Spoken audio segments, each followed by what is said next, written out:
All right, I would say let's start. We are going to talk about how to develop a high impact AI strategy.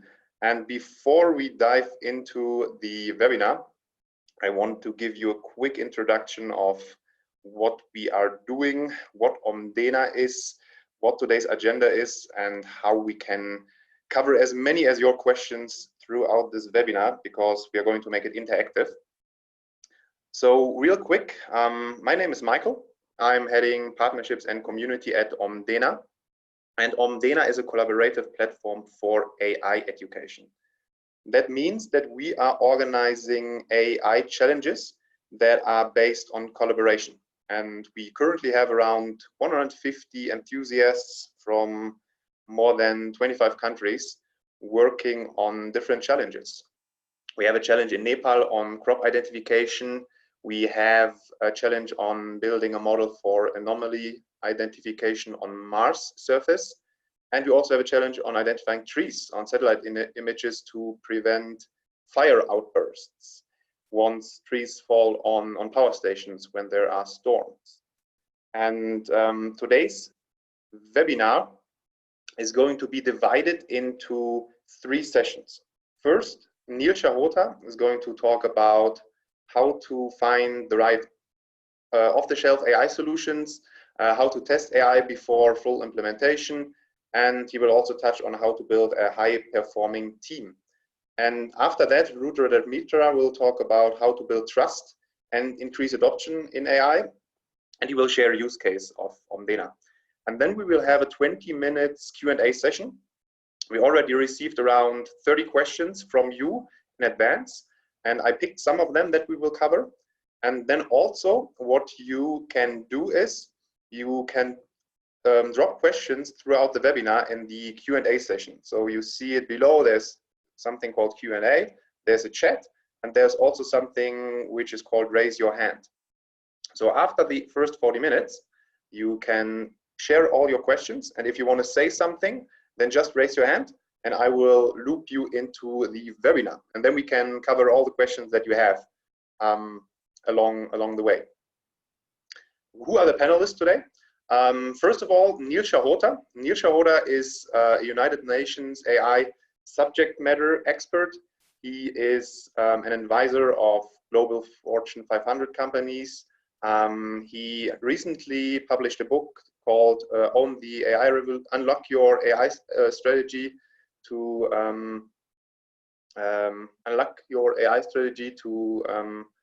disrupt your competition. And then we have Rudradeb Mitra, who has more than 10 years in AI, more than 15 years in building products. And he is a mentor at Google Launchpad, at EFMA, Impact Hub, and many other places. And he's also the founder of Omdena. And that's it. So I will hand over now to Neil. So Neil, you can share your screen.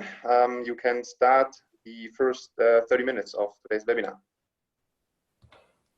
Great, thanks, Michael. All right, can you see my screen?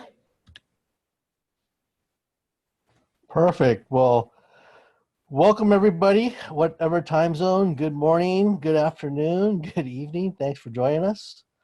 My name is Neil Sahota. I will just dive right into it. I'm sure you're all anxious to learn. And I want to start off by talking about what happens when you bring a dog to a tech conference, right? And it's no ordinary dog. If you look at the picture, you could see that it's actually a seeing eye dog.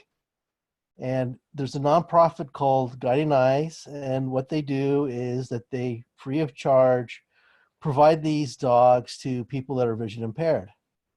And the way they do that is they look at puppies very young, try and figure out which puppies will make good seeing eye dogs, then invest the time to train the dog, hope that the dog is trainable, and if it passes and is able to become a seeing eye dog, then they'll try and match it with a person, hope those two are compatible, and thus then help the vision impaired person.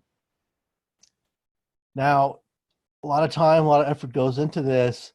Their success rate is about 30%. So not great, unfortunately, but better than zero, obviously. But they started wondering to themselves, could we do better? How can we do better? And could artificial intelligence actually help us? And so when they approached us, my first reaction was, I really don't know. Let's think about it, because I don't know how AI could help you with dogs.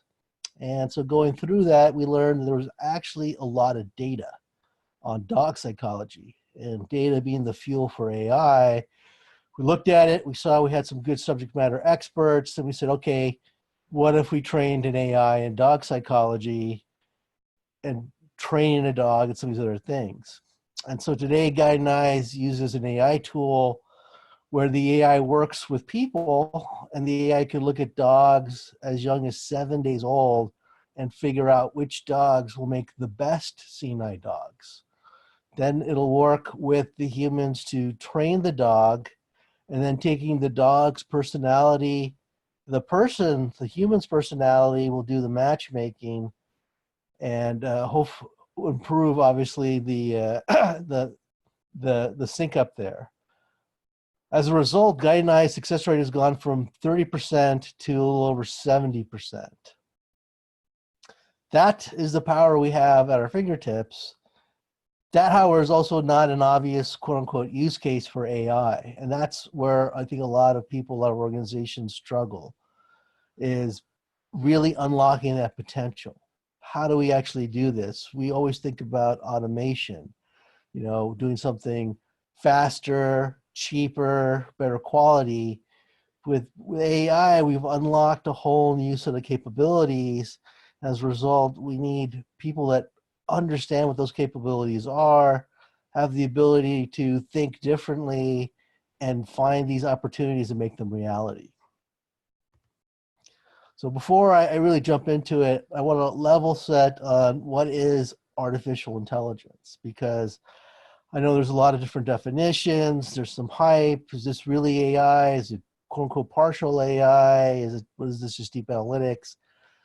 When it comes to AI, there's really three pieces. The first is machine learning, meaning that we don't program the machine, right? It's not following a set of instructions. It's not following a bunch of paths or exception paths.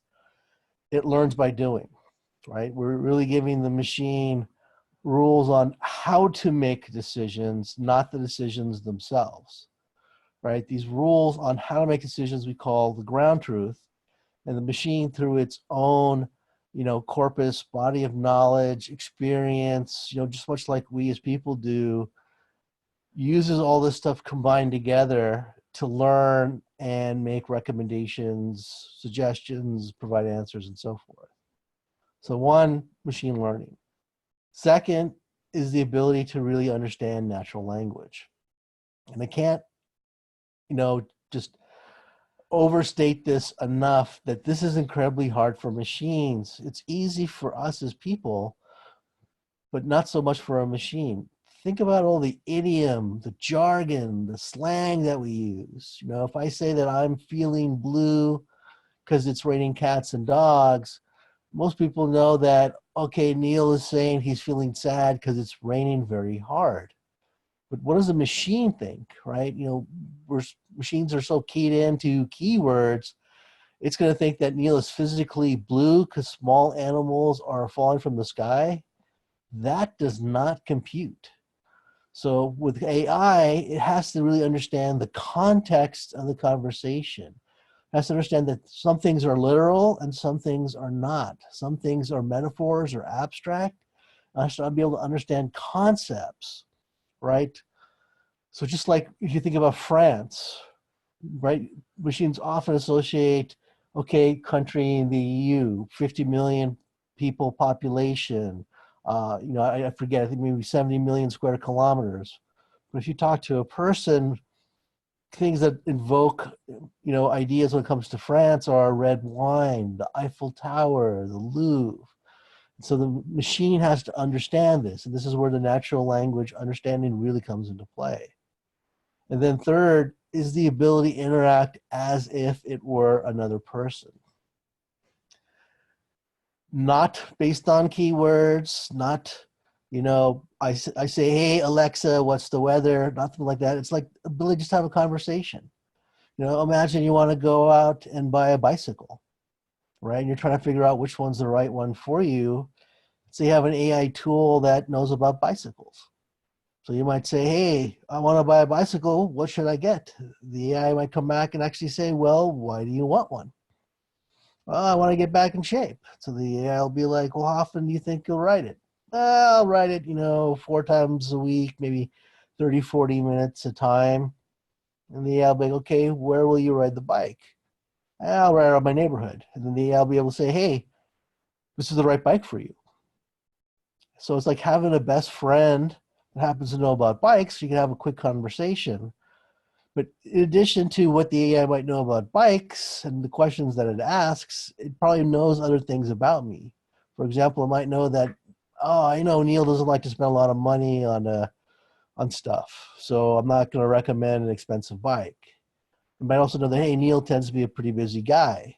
So he says 30, 40 minutes a week, or 4 times a week, 30, 40 minutes. He's probably gonna do it once a week for maybe 20 minutes, right? So it's just, again, like I said, having a best friend. But it's these three things that really make up AI. And it's these three things that we have to understand that we can unlock a whole new world of potential. And the way we are doing that these days is through APIs. So we thankfully live in a time where we don't have to constantly reinvent the wheel.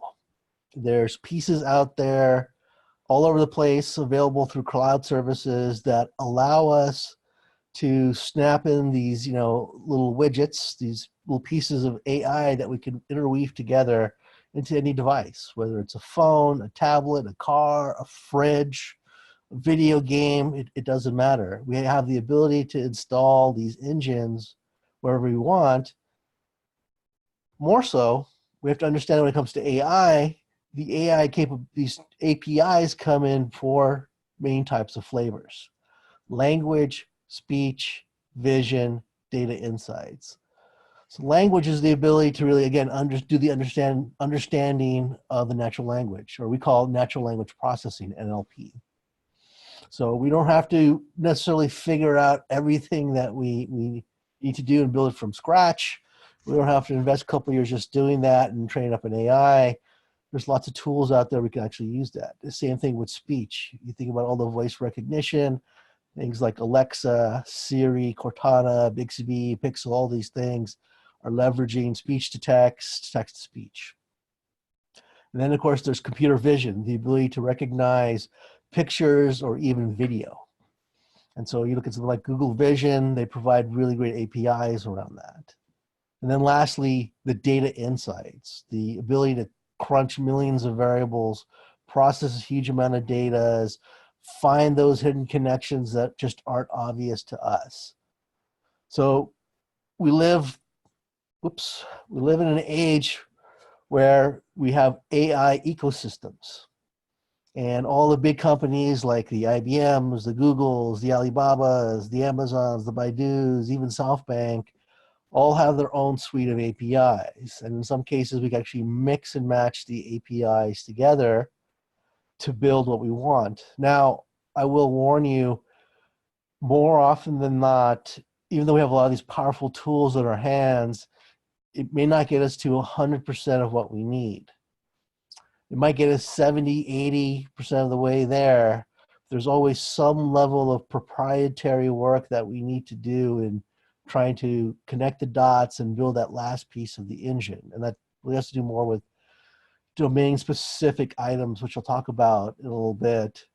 But regardless of all that, we also have to understand we still have to train the AI in most cases. Some things like even computer vision, even though there's a good set of training already done, if you want to teach an AI, for example, to read, patent applications or how to try and detect cancer from x-rays, there's still training that has to go on to do that. So no matter what, we have to keep that in mind, that training always needs to occur, and it's going to be always a central part of our AI strategy. But in essence, what we have is really a new way of thinking. So if you remember my example with, guiding eyes, would you have imagined that an AI could actually train a dog to being a see and an eye dog? Could you imagine an AI has the ability to assess a dog's personality, using real psychology, doing the same thing with a person, and then doing the matchmaking to see where the fits are? We live in an age where we have AI creating film scripts for their painting. They are doing contract reviews. They are trying to detect cancer from x-rays. That there's a whole new set of capabilities that are just beyond simple automation. And if we want to unlock the real value, we have to get into the mindset of thinking this way. So we got to be cautious as a result, because for a lot of people, especially a lot of non-technical people, they think AI is just about coding. It's just a lot of coding because that's what we're used to, but that's not the case. We now live in what we call the third generation of computing. The first being tabular, simple calculations. The second being programming, where the computer is just following a set of instructions. That's what most software is. But with AI, the reality is the machine has the ability to think like a person does. And so as a result, it really has become about data. Do we have the data? Is the data good? Is there lots of it that the machine can learn from? Because data is the fuel for AI. There's still a bit of coding. There's more experimenting, because anytime we ask the AI to do something new, we start training it, it's like a little kid. It's like a 3-year-old kid, but it can learn very, very quickly, get to PhD in just a few weeks with the right subject matters helping it. But that's where the experimentation comes in. Thus, we have to think about, for our AI to build something meaningful, our strategy has to focus on problem, data, and training. At the end of the day, to create real value, we need to be focusing on a problem. What's the issue at hand? What's really driving it? Then think pie in the sky, very ideal. How can we solve this? And can AI actually help us do that? The capabilities exist. If they do, then we have to tackle the two challenges I see in any kind of AI solution. Number one, data. Do we have the data or not? 67% of the time we usually do, and that's great. The remainder of the time, if we don't, the question becomes can we acquire or license the data from somebody else? Can we create the data? Do we have a way to actually try and collect it? Or if we're not able to do that, can we manufacture the data? Meaning, can we use synthetic data? So even though it's not real data, it looks and behaves as if it was real data, right? It's not always the case we'll be able to do these things. So if we don't have the data, we're effectively blocked from moving forward. But if we do have the data, then we can move forward, and then we start thinking about the training. Do we have the subject matter experts to actually train the AI? What is the training strategy going to be? So for example, when I was working with IBM Watson, one of the first things that we did was focus it on cancer research. If you think about it, there's a lot of different types of cancer. So what are those different types? What's malignant? What's benign? What's the difference? What's, phase 1 versus phase 2 versus phase 3. There's a lot of things involved in teaching these nuances. And as a result, we need some really smart subject matter experts, but they're busy people, right? They're working on real cases, trying to save lives. That it took us, about 5 months to train up Watson on cancer. If we could have gotten more of their time, we're getting like 10, 12 hours a week from them. Imagine if we got 30, right? Watson probably would have become proficient in maybe 5, 6 weeks. But that's the thing that we underestimate. Machines learn very quickly, but we underestimate the amount of subject matter expert time we have to make available. And that's an interesting challenge, in that it's a people problem, not a machine problem. So we really have to understand that availability. So the question, of course, hopefully you guys are thinking about is, well, where do we begin then? Right? How do I get started? I've got a great idea, or, I've been learning a lot about how AI, learn about the different APIs, the scripts, the data, all these things. What do I do? Well, the secret sauce, first of all, is to think differently, right? Think beyond automation. Automation is going to unlock 20, 30% of the potential value there. You got to think differently and look at what we could do. Much like Guiding Eyes, we're seeing other people starting to think differently, like when it comes to recruiting and hiring a person. So for a hiring manager, they're looking for two key things. Is the person qualified? And are they going to fit in with my team and the corporate culture? The skills, the knowledge, we can test for. We can ask questions, make the right code, whatever it is. But the latter part, the fit part, how do we actually test that? Because most people don't behave like their normal self during an interview, right? If a hiring manager were to ask you, well, would you, on certain occasions, would you mind putting in some overtime to help get a job done? Who's really going to say no, right? It's really hard to evaluate that. And what they've learned is that they can actually use AI for that. In a nice way to think differently, they realized that you could teach AI psychology. And based on the way their resume is written, public posts like LinkedIn profile, you could actually assess their personality across the 56 traits and see, are they actually a fit for the corporate culture? Are they a fit for your specific team? Are they going to mesh in very well? And if so, then you can go ahead and see, do they have the right qualifications? So really solving a big problem. But to do this, we have to get the right team in place, because this is not like a traditional IT project. AI requires a lot more collaboration between subject matter experts, business people, and the IT team. Unfortunately, as technologists, even very smart technologists, often don't have the right domain expertise. You think especially about medicine or law, most IT folks just don't have the deep down knowledge of how these things work and where the pain points really are. And so it's an amalgam of all these people together. And so we need to get the right people on the bus, to quote Jim Collins from Good to Great. We need people that buy in, are willing to think differently, and make sure that we have the right people in the right seat, meaning that they're in the right role, doing the right tasks.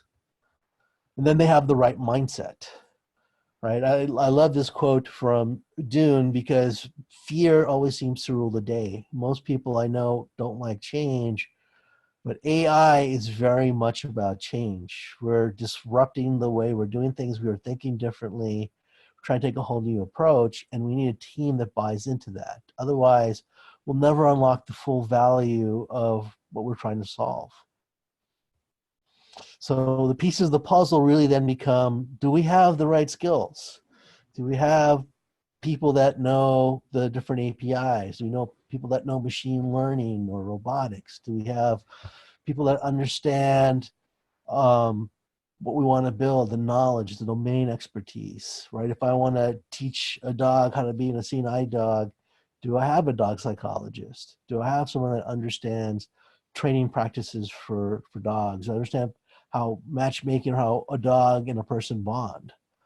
And then we need people that are critical thinkers.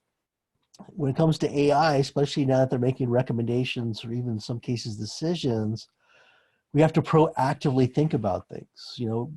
Very simple and common example is the trolley problem with self-driving cars, right? If we get into a situation where the self-driving car has to hit one of two people, who do we hit?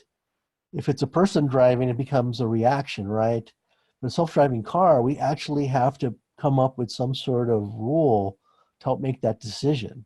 So we have to go through these thought exercises. And so that's critical thinking, scenario planning becomes absolutely important.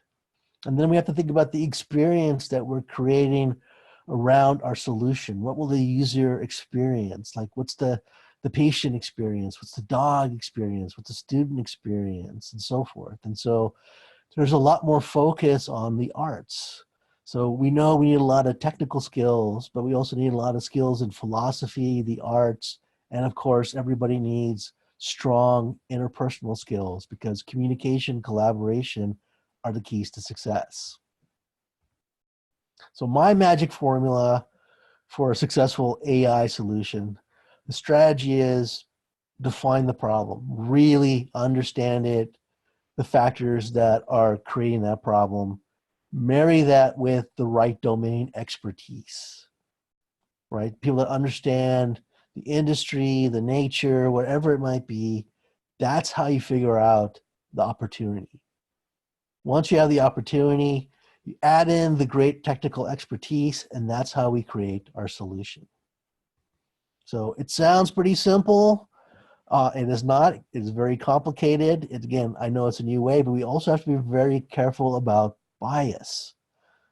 So the ground truth that we establish could introduce bias, right? The way we say the decision-making rules, we could slant it one way consciously or subconsciously, and that's going to be problematic. The other thing is the data. We have lots and lots of data. There may be bias in that data that we recognize or not recognize. In my home country of the United States, think about the legal system.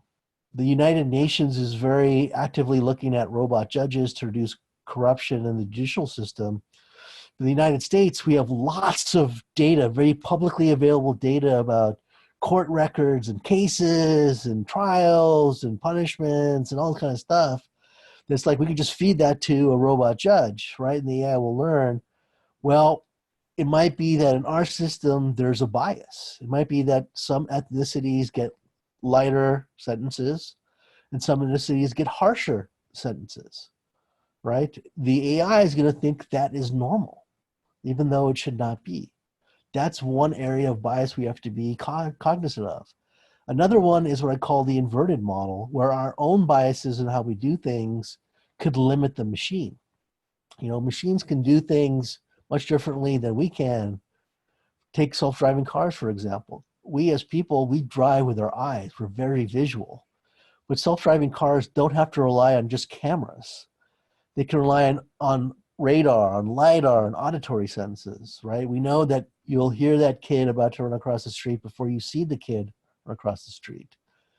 There's a very famous example of a Tesla on autopilot where it was driving down a highway and like 300 yards ahead, a truck had wiped out, the truck bed was blocking the highway, and the Tesla never stopped. And it ran right through the truck bed, ripping the top of the car off. And people were like, well, how in the world did it not see it? Well, it was a cloudy day and the truck bed was white. And so from the camera's perspective, it blended in and didn't see the truck. Had it been using radar or even auditory, it would have detected something was wrong, saw there was an object or heard there was an object, and stopped. Today, I'm glad to say that Tesla has now incorporated those things, but we have to be also careful that the way we do things may not be the best way for a machine to do it. So we don't want to be a limit for it either. That's a different type of bias. So with that, that's my challenge for you guys. This was a little bit of a primer for you on formulating your AI strategy and putting together a team and the things to look for.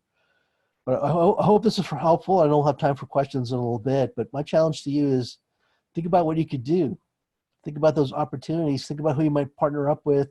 But think about, whatever you want to do. Do you have the data? Do you have the subject matter experts to do the training? Don't underscore those two items. Those are the keys to success when it comes to AI. So with that, I say thank you, and I'll hand it over to Ru.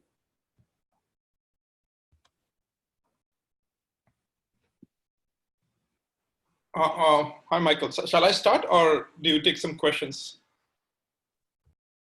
So I would say we go over to Yuru to talk about trust and ethical concerns when it comes to AI. Neil gave us a very good introduction, but what happens right now if the AI solution is built, you define the problem clearly, you have access to the data, you build the model, but right now nobody is using your solution. So what can you do here? It's a huge problem, and that's what Ru is going to talk about. So Ru, take it from here. Thanks, Neil, for the nice talk. So I will take from the point where Neil kind of left is, okay, well, there are problems that you can identify, and potential of AI, I don't think anyone doubts. But still, I will start with kind of give a quick, I will say, introduction to where do I see the future direction of AI, or whether there are people who still ask this question, is AI an hype? And I thought, okay, I will try to answer that question quickly and then go into more details about how can one of the approaches to building the ethical and trustable AI.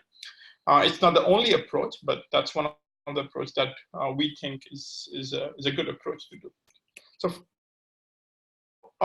the future direction of AI, I had the opportunity to write a report, which was Google and EFMA. It was a survey done on the future of European financial institutions. So the question was asked to around 50 to 60 top European bankers, and they had to answer questions with respect to their plans for AI.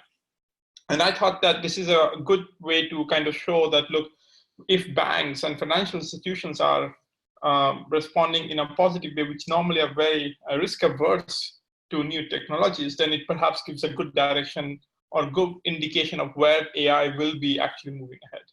So there was one question that asked that what is the likelihood of deploying AI solution? And 92% said they either have deployed or are going to deploy an AI solution in the next 18 months. And that's, even to me, was quite a surprise. When they were asked this question about compared to 2018, whether there will be increase in spending, and 82% of them said they will increase their spending in 2019. And in fact, 25% of them will increase their budget by over 50%. That's a sizable growth when you look at the spending increase, especially in the financial sector. And one of the questions was where they see actually the use of AI. And these are the things that they listed out. And undoubtedly, predictive analytics, customer experience improving, credit scoring, security, fraud. Surprisingly, chatbot was not in the top.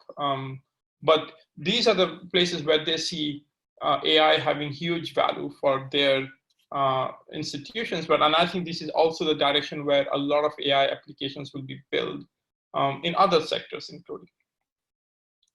So I don't think anyone, perhaps there are some people, but we all can by and large agree that AI is here to stay. It's not an hype. I think the hype phase is over, and now it's mostly the correction phase and the adoption phase is coming. But interestingly, there was this report was done by MIT Sloan Management Review, and it says that 82% of organizations who actually had implemented AI failed to adopt AI beyond pilot or proof of concept. And this is something I see over and over again to whenever I talk to different, especially in financial institutions, banks and insurance companies. They build something, their innovation department builds something, it's hardly being adopted by people, or it's being put out in the main market. Now, there are many reasons for that, and I'm not going to say trust is the only one. There are technical challenges, but I think by far the biggest hindrance to AI adoption is trust. Is that there is a lack of trust among people when it comes to using an AI solution. And where does that all come from? It basically comes from that, by and large, we think companies can misuse AI because their interests are short-term and may not be aligned with the user's interest, that our interest. But on a flip side, if we think through that, but let's say if we talk about a community of people, like a group of people, a community's always interest is a long-term and a betterment of society. That there are always that people, if we are building something for ourselves, that we always will kind of think what is good for us and what is a long term. In fact, this is something one of my previous startup was a startup where we were collecting driving data. And one of the ways that we collected driving data was by incentivizing users through both intrinsic and extrinsic motivations. And within 3 to 4 months, we were able to collect over 4 to 5 million kilometers of driving data. And we were just a startup. We didn't have a lot of money. And I remember even the big banks who were trying to build similar solution. One of the top executives of the bank was surprised, like, how did you manage to collect so much of data to train a model while we, with all the money, all the power, couldn't do that? And that the clear answer to that was communities, that we were able to build a group of community, a group of young drivers, incentivize them and create this motivation so that they shared the data with us. And that's where it comes from, that if we use community, that's actually would help a lot to build the trust and also gather the data. So that's the point. The conclusion is, what I'm saying is we have to engage communities. And I know that not every problem could be solved using that necessarily. I mean, there are some problems which require, which doesn't even require a community, perhaps. Maybe self-driving car is one of those problems that we don't need a community. But majority of the real problems that banking sector, healthcare sector faces, where I think we have to engage the community. And so once we engage the community, we end up building more inclusive and trusted product development. So one of the things that Neil also mentioned about biases, and yes, biases, data is biased because humans are biased. But once we include a diverse group of people, we also have less, we might have less biases in the systems because we will have different opinions of people coming in there. And of course, the community would also help us to engage, access data easily. So now, easily said, but how do we actually engage a community? Like, it's not that easy. How do we even go about building an AI product using the community? Not only gathering the data. Okay, gathering the data is not part one, maybe part two, but even can we use the community to build solution? Because once we use the community to build a solution, then we are also getting rid of reducing the biases too. And what has happened when we look at over the last 3 to 4 years, and there is a way to do that. What has happened over the last 3 to 4 years is that because of online education and courses in Coursera and Udacity, that a huge bunch of people who are not in the top of the pyramid, who are actually living in remote parts of the world, they are getting educated with AI. And also, as Neil very correctly pointed out, that AI is not a lot about coding. It's actually data, but also using APIs, existing solutions, a lot of experimenting. And coding is only a part of it. So most solutions, to build them, we don't need any more a PhD. It's someone with 3 to 6 months of experience, or a half a year to a year of experience, can contribute to building products. What we need is, these are the people also with whom have a high intrinsic motivation and are connected to the real problem. So they understand the problem, they're more connected to the problem that they are solving because it's often their problem or is someone they know whose problem. And then they can utilize the open source code and tools and build those solutions. So of course, that's all theory and said, but question is, can it actually be done? So 6 months ago or 5-6 months ago, what we did is we said, okay, let's actually execute and see if this could be done or not. So we gathered a group of highly motivated AI enthusiasts from different parts of the world. Well, this was mostly from India. I'm sorry, because the problem we are solving was very also with respect to the Indian market. We got a group of 60 enthusiasts from different parts of India who were not from the top tier universities, neither from the main cities. And they were brought together and they all had one interest. They all wanted to build solutions to solve social problem. And what was the problem that we were trying to solve was to calculate the solar potential of rooftops. Now, as you can see, this is a screenshot of a map, satellite image taken in Delhi. And it's not like a typical Western rooftop, where the image quality is good. It's hard, even for humans, it's not so obvious that where are the roofs and where are not the roofs. So it was a difficult problem, actually. So, and there has been no solution to our knowledge that has been built on such kind of satellite images, which is often the majority of the world, in developing world, is like that. So the first part of is getting the data. And what we said, okay, that's where the community also comes in. So people started actually tagging their own roofs and others' roofs, their friends' roofs, because they are more aware of how their roofs look. They know more that, okay, this is the roof. So if I'm asked to tag someone else's roof, whom I have no idea, it would be difficult. But if it's my roof, or if it's a roof of my region, where am I coming from, it's much easier. So the people who started tagging their rooftops, we generated data in a decently short time.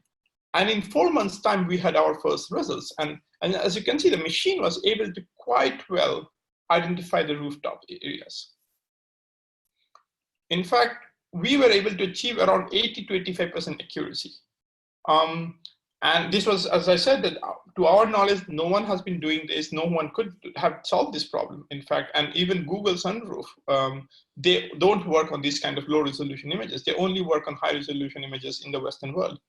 And that's what we were able to achieve and taking people who were not that, let's say, top of the pyramid AI gurus, or even PhDs, or even they mostly, almost all of them were 3 to 6 months of experience doing online courses. And that's a very, very interesting result that we managed to get. So what we came up with something saying, hey, let's do something called a collaborative AI model, where can we build a communities of people with high intrinsic motivation, give them a social problem to solve that they connect with, create an incentive structure that would make them collaborate. Because the power of the crowd comes in, provide an extrinsic motivation, and then what happens is that there's often forms a self-organized learning environment, and people started collaborating, helping each other, and building the solution. And the benefits are, of course, the first benefit is you build the trust and ethical products, solving real-world problems, because it's a bottom-up method. It's not a top-down. People who are building it are more connected to the problem. They do think about the long-term, as well as they understand all those. They understand the problems that more clearly. Easy access to data. It massively reduces the cost of development, making AI much more accessible for companies also. And at the same time, it creates work opportunities and education to a mass group of people. And I've extensively written articles about a few of those things, that what is this model, how this model would work, and how the communities will drive the future of AI. So before I end, so that model, we did experiment. It was a good experiment, and then we thought it makes sense for us to actually create a project out of this, and can we now use a global community to solve global problems? And we have been working with currently around 100 to 150 AI enthusiasts from over 24 countries who are collaborating to solve some of the big problems of the society, including in PTSD and hunger. And these are some of the quotes of the people, what their experience have been in the last couple of weeks while working on it. We already have our first few results, which is very interesting, very promising, and I'm happy that this is how it is going. So to end, I think this is a great way to build AI ethical and trustable solutions and solve social problems. I understand not all problems, but I think majority of the problems could be solved using this model. And thanks a lot. Great, thanks Neil, thanks Ru. Now it's time for the Q&A. We already got around 20 questions in advance, and I see that Antonio, you sent a question that I will repeat now, and then Ru or Neil, you can answer this question, which is, given AI is a very huge field, what is a better path to specialization? Focus on a specific technology that can be implemented to more industries, or focus on more technologies that can be implemented in one specific industry or niche? Who wants to take this question? Neil can go ahead. Well, I will give the typical MBA answer and say it depends. I think it really depends on what your interest is and where you think the value will be. We're very much in a platform ecosystem type of driven model these days, where it's better to let the people that have the excuse me, the expertise, the customer base, do a lot of the heavy lifting, and we provide the tools, the engine, the APIs for them to actually be able to do their work. So whether that's you focus on a specific technology and provide a platform to do something that could cut across a lot of industries, or you build a whole tool suite for one industry, it just really depends on what your interest is and where you think whatever value, whether it's commercial or social good or social enterprise, that you want to do. Just to give you an example, legal services is always very slow to adopt anything. I'm seeing a whole wave of people now go into legal tech, trying to build tool suites just for the practice of law, right? But that's because they see an opportunity. They're partnering with lawyers, paralegals to do that. And that's something that you're passionate about, then great. But I think at the end of the day, you have to think about what is it that interests you, where's your interest, your passions lie, and focus on that. That might be something that's a platform across multiple industries, or it might be a tool suite for just one industry. Yeah, I mean, I will give a perhaps entrepreneur's answer. So I think I agree with Neil in that it's passion is number one. But if I think the big companies like Google and the Microsoft will build a lot of generic tools. So if you are asking this question from a point of view as an entrepreneur and where should you go and focus to build the next solutions, I think it's better to go focus on a niche, because you can build by the Googles and the Microsofts of the world, and then apply them for solving a niche domain problem, which Google's and Microsoft will normally not go in, because that's a niche. So if the question is respect to building a startup or pursuing as a business, and I perhaps would go into a niche.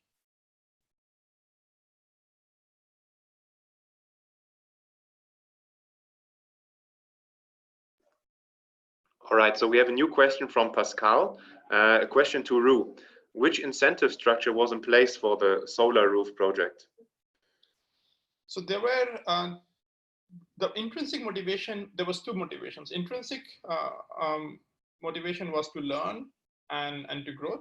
And the extrinsic motivation was basically to be recognized and certificates and things. But the recognition was one of the biggest. So in my slide, there were two articles linked to two articles. And if you read those articles, I have given credit to the main contributors to building those models, and they highly value that.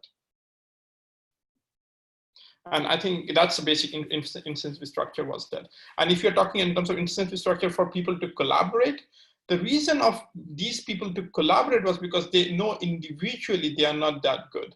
So when people are taken from the top of the pyramid, like in MIT's and Stanford's, but that's my, also in Cambridge, is that people always try to be the best, and they think they themselves can go and be the best. But when you take people from mostly the middle, they don't want to compete with each other, because they know that perhaps the only way they can build something good and meaningful will be by helping each other and collaborating. And I think by nature, we are more collaborative. So that was the structures that were put in to make people collaborate and contribute.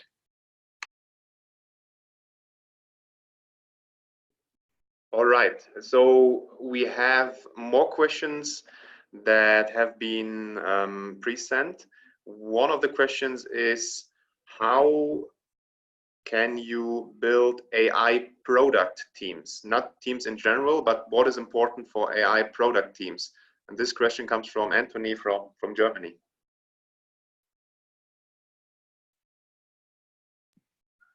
Neil can go ahead and answer if he wants. I'm just trying to wonder, when they say AI product teams, I mean, are they, I don't know if we can clarify, are they talking about teams that are trying to figure out the right products that are powered by AI, or are they trying to figure out how do you sell AI products?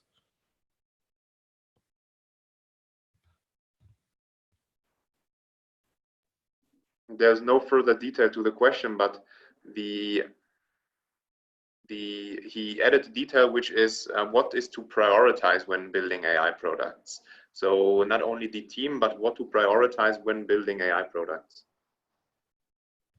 Well, that's a good question. I tell people, think big, but start small. You have to think about things that actually add value, but think about things that are going to add value more quickly, right? Even if it's a small thing. I like to use the example of, cancer research. We know that there's a lot of value in AI in medicine, that there's so much information being created. Doctors, say they have less than 5 hours a month just to read the latest medical journals. There's a slew of tools we can give to doctors and nurses, but we're thinking very big. Let's cure cancer, for example, right? And hopefully AI will help us do that, but that's a long ways down the road, right? If we think a little smaller and say like, well, can we create a tool just to help, pediatricians, help treat children that have the common cold or flu? It's not as sexy. And I get that. It's not a great media attention grabber like, curing cancer, but pediatricians spend about 70% of their time dealing with those cases. If you could reduce that workload, right, free up more time where they can spend time with children that have more serious illnesses, do more clinical research, read the latest medical journals, that's actually a huge value add, right? And that's, I think, from an AI product team, that's what we have to try and prioritize, understand what is the real value we're creating.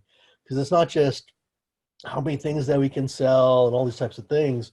Part of what AI should do for us is also free up some time so that we can take more complicated work on. And so from that standpoint, all organizations have to come up with a new or maybe enhance set of metrics to figure out that prioritization. And hopefully, more social enterprise and, social impact metrics will be part of that. But very, very roughly, I'd say, just what we know about the question, think big, but start small. Think about value and value that's added quickly. Okay, we have a new question from Gustavo. How do you see voice bots evolving to cover B2C scenarios? How do you compare with present scenarios for chatbots? I'll jump in. That's an interesting question. There's two things going on. One is the introduction of artificial empathy for voice bots or chatbots, where the AI is able to essentially read the emotional state of whoever they're chatting with and dynamically change the way they interact with the person.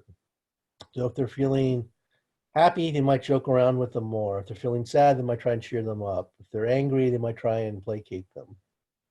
The second is there's trying to focus on having the chatbots be able to do more than just the narrow stuff and try to be more general assistants. I mean, the holy grail is we all have our own personal digital assistant that knows us really well. The challenge is, how do you teach all those different concepts? Think about the universe of things that could get asked or the tracks you could go down. How are you going to cover all that? And that's a training, definitely a training issue, maybe a data issue, but definitely a training issue. No one's figured out a good solution to that.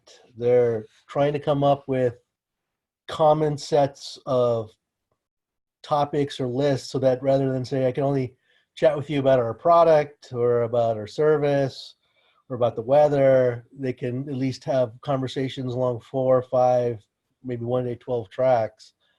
But that is a huge training undertaking. And so everyone's looking into finding, or developing training accelerators for AI. So those are like the two big things I'm seeing going on right now with voice bots. Okay, so another question from Tom in Switzerland. What is your perspective on return on investment with regards to AI? As AI solutions oftentimes provide a small marginal value over a competitive software as a service solution. That's a good question. That's that's something that actually has to be looked at. Just because AI is a powerful tool, it doesn't mean it's the right tool to use every time. And this is where what I was talking about thinking differently really comes into play. If all you're looking at are use cases around just automation, the ROI in some cases is just not going to be there. It doesn't make sense. And that's either don't use AI, or you got to find, is there a deeper, more value add use for AI? A real quick example, I was actually approached by an entrepreneur who said he wanted to build an AI tool that to help you like do car repairs. So like if you want to replace your spark plugs, you just ask the AI and the AI will pull up the right YouTube video for you. And it's like, that's actually not a good use case for AI, right? That's just a simple search. A person could do that on their own, right? There's no need to build a complicated AI tool for around that.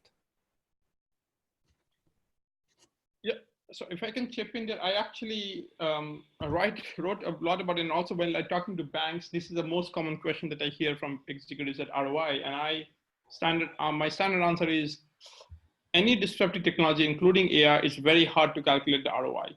So focus on creating value. And that's my standard answer. Focus on creating value, solving a real problem.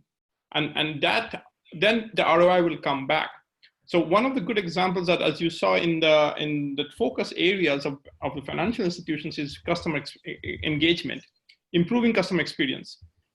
They don't have a very clear ROI for how improving a customer experience will give them returns. But they also know by creating a better customer experience, somehow they are creating value for their customers. And then they will that will show up in other ways, if not directly to an ROI. And that's the standard thing. And as you saw, in the banks actually are highly now focusing on customer experience improvement, because they see that's where they can create a lot of value. So that's would be my way of doing it. That focus on value creation, solving a problem, rather than immediate ROI and that's hard to calculate. Perfect. So we are running out of time a bit. I would say 2 more questions. Alberto from Mexico, he is asking, for real-time applications in cloud computing, APIs for AI, are they good enough? Are there another approaches like edge or fog computing to provide deep learning inferences, to provide faster machine responses? More specific question. Neil, you want to do it? I mean, I know some of the answers. I can, if it's more technical, I can tell you that for real-time applications, is cloud computing appears very well. When you say real-time applications, it depends what you mean. So one of the startups that I've been kind of helping them is basically video. Video is one of the real-time applications. Perhaps we're talking about video surveillance, and that is one a key problem is that the data has to be stored and processed, and that's very hard sometimes to pass it on to the cloud. And then having the kind of the warning system being built. So edge computing is actually picking up. So what this startup did is they build a neural network which is highly efficient that can be actually stored at the edge device. So that's one of the direction that is happening is that there are startups who are trying to optimize the neural networks so that they can be stored at the edge devices and doesn't require the cloud to process it. I'll jump in, and I won't go into neuromorphic chips and all that stuff because that's another path people are looking at. But this is also kind of one of those it depends types of solutions. It depends on how much value the API will give you. For example, I know some legal tech companies that are using using APIs out there on natural language processing because it actually helps them read the contracts. They don't have to reinvent the wheel. But by the same token, I know another company that is doing a lot of work in neurolinguistics, and there really aren't any good API tools out there that fit their needs. And so they actually spend 2 years developing their own proprietary AI engine as a result. So my rule of thumb here for people is if you're looking to do something, do an assessment against the existing APIs and see if they'll help you or not. And if not, then you're going to have to try and build something from scratch. So a last question. which comes from Christian from the US. And he's saying the biggest struggle that he is facing when it comes to developing an AI strategy is a basic understanding of the leadership in a company. So I think he's implying that oftentimes there is a communication gap between the AI experts, the IT department, and the management team. So Neil, maybe do you have any best practices on that, any learnings, how this communication could be improved? Yeah, I mean, it's unfortunately one of those, it's a soft skill issue, and it really is around what I call education and awareness, that people have to understand what the capabilities are, and especially on the business side, because they're really relying on the IT guys, but it's not enough. The business guys, one, have to understand the capabilities at hand. So, whatever gets proposed or whatever IT says they can do, they want to understand what it is, but two, they believe it. Because too often what happens is leadership says, well, there's no way a machine can do that, or there's no way a machine can do that better than a person. And those are the two big hurdles that actually need to be overcome. And so that has to be explained and walked through to show why it'll actually work, why it'll actually provide the value. Okay, thanks. So one last question. If there's one more question from you guys, please raise your hand or submit a question. Otherwise, I will close with one last slide.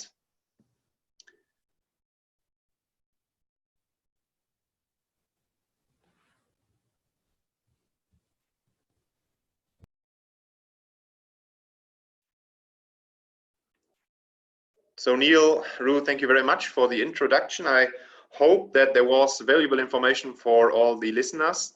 And if you're interested in what we are doing, and if you want to follow us and understand a bit more on what Omdena is about, you can check us out on social media.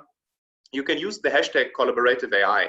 And when you use it on LinkedIn or Facebook or Twitter, you will find articles and quotes of us, which will give you a good overview of what we are doing. You can also follow our blog on Medium. And if you're interested to join in one of our projects, you can reach out through our homepage. If you're interested as an organization to learn more about our approach, you can also drop us a mail. And yes, I would say that's it. So again, thank you very much for the questions. If you have more questions, please reach out. I will follow up. And thank you very much, and all the best from Mexico. And I'm closing now. Bye-bye.